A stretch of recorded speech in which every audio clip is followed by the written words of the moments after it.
Want to know how to keep your lawn green and healthy in an organic way? Let's talk about organic lawn care. This simple yet effective approach can greatly improve soil health, reduce your water usage, and enhance the overall appearance of your lawn. Organic lawn care is not just about maintaining a lush green lawn. It's about creating a balanced, sustainable environment that promotes growth. So, are you ready to transform your lawn using organic methods? Let's dive into it.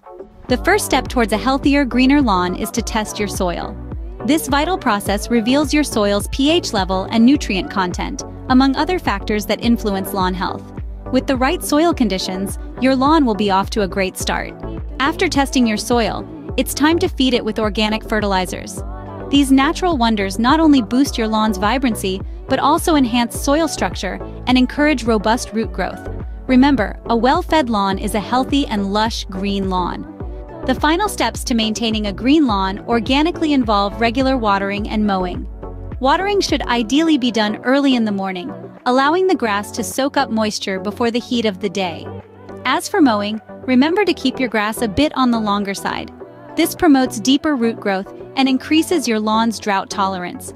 By following these steps, you can enjoy a beautiful green lawn that's both healthy and environmentally friendly. And that's how you create and maintain a green, healthy lawn in an organic way. Remember, testing your soil, using organic fertilizers, and keeping a regular watering and mowing schedule are key steps to achieving this. The benefits are more than just aesthetic. You're also contributing to a healthier environment. So why not give it a try? If you found this video helpful, please give it a thumbs up. And don't forget to subscribe to our channel for more gardening tips and tricks. Happy gardening!